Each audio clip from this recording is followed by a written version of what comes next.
नमस्कार। आज हम एक ऐसे विषय पर बात कर रहे हैं जो हम सब से जुड़ा है। हमारे डिवाइसेस कौन सा डेटा इकट्ठा करते हैं। इस चर्चा का लक्ष्य बहुत साफ है: जागरूक रहना, शांत रहना और सुरक्षित महसूस करना। ये जानकारी किसी को डराने के लिए नहीं, बल्कि हमें तैयार करने के लिए है। हम सब जानते हैं कि एप्पल की एक पहचान है प्राइवेसी पर जोर देने वाली कंपनी। लेकिन क्या यह सच में उतना ही प्राइवेट है जितना हम सोचते हैं? क्योंकि पर्दे के पीछे काफी ट्रैकिंग होती है जिसके बारे में शायद हमें पता भी नहीं होता। जैसा कि हमने शुरू में कहा, हमारा मकसद बहुत सीधा है: लोगों को जागरूक, शांत और सुरक्षित रहने में मदद करना। ये सारी जानकारी इसलिए है ताकि नियंत्रण हमारे हाथ में रहे, डर के नहीं। तो चलिए अब इस मामले को थोड़ा और गहराई से समझते हैं। आइए देखते हैं कि एप्पल डिवाइस असल में किस किस तरह का डेटा इकट्ठा करते हैं। तो आपका डिवाइस आपके बारे में क्या-क्या जानता है? देखिए, ये आपके महत्वपूर्ण स्थानों को रिकॉर्ड करता है, मतलब वो जगह है जहां आप अक्सर जाते हैं। ये भी ट्रैक करता है कि आप कौन से ऐप्स इस्तेमाल करते हैं, कितनी देर तक करते हैं और कितनी बार करते हैं। साथ ही आपकी सिरी और सर्च की जानकारी भी स्टोर होती है। और तो और डिवाइस की परफॉर्मेंस से जुड़ा डेटा, जैसे कि क्रैश रिपोर्ट और बैटरी हेल्थ, और आप एप्पल की सर्विसेज कैसे इस्तेमाल करते हैं, इसका भी रिकॉर्ड रखा जाता है। चलिए इसे एक असल दुनिया के उदाहरण से समझते हैं।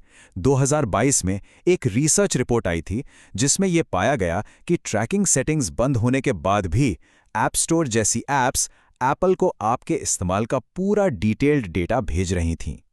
तो अब सवाल ये उठता है कि इस डेटा कलेक्शन का असल में मतलब क्या है और इसका हम पे क्या असर हो सकता है। चलिए इसे समझते हैं।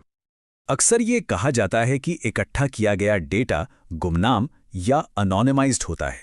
लेकिन एक दिलचस्प बात यह है कि जब इस डेटा को दूसरी जानकारियों के साथ मिला दिया जाता है तो कभी-कभी किसी व्यक्ति की पहचान दोबारा की जा सकती है।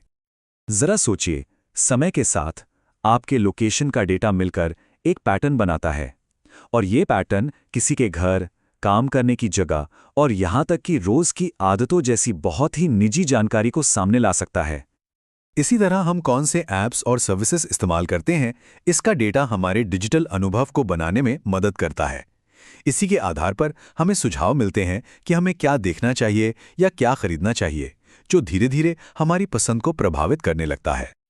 चलिए अब सबसे जरूरी हिस्से पर आते हैं कि हम इस पर नियंत्रण कैसे कर सकते हैं। आइए कुछ ऐसे प्रैक्टिकल स्टेप्स देखते हैं जिनसे इस ट्रैकिंग को कम किया जा सकता है। आप कुछ आसान चीजें कर सकते हैं। अपनी सेटिंग्स में जाकर सिग्निफिकेंट लोकेशंस को बंद कर दीजिए। विज्ञापनों के लिए जो ट्रैकिंग होती है उसे लिमिट कर सकते हैं और डिवाइस की एनालिटिक्स शेयरिंग को भी बंद कर सकते हैं। और हाँ, समय समय पर अपने ऐप्स की परमिशंस को जरूर देखें। अपना समय लें और इन सेटिंग्स को ध्यान से समझें। सतर्क रहना जरूरी है। तो इसका सबसे जरूरी सिद्धांत बस एक ही है: पहले रिव्यू करें, यानी समीक्षा करें, और फिर उसे सीमित करें। बस यही आदत आपको नियंत्रण में रहने में मदद करेगी। तो आज की इस पूरी चर्चा का जो मुख्य सार है वो ये है कि जागरूकता ही सुरक्षा है। चलिए इस विचार को और पक्का करते हैं। असली नियंत्रण तभी मिलता है जब हमें ये पता हो कि क्या ट्रैक किया जा रहा है, और हम जिसे बंद कर सकते हैं उसे बंद कर दें। ये डिजिटल प्राइवेसी को बनाए रखने के लिए एक बहुत ही महत्वपूर्ण कदम है। हमारा लक्ष्य टेक्नोलॉजी से डरना बिल्कुल नहीं है, बल्कि इसके बारे में जानकारी रखना और सतर्क रहना है। याद रखिए, जागरूकता ही बचाव है। क्योंकि जब आप सतर्क रहते हैं तभी आप सुरक्षित रहते हैं। हमारे साथ जुड़ने के लिए धन्यवाद। सुरक्षित रहें, जागरूक रहें और इस जानकारी को दूसरों के साथ भी जरूर साझा करें।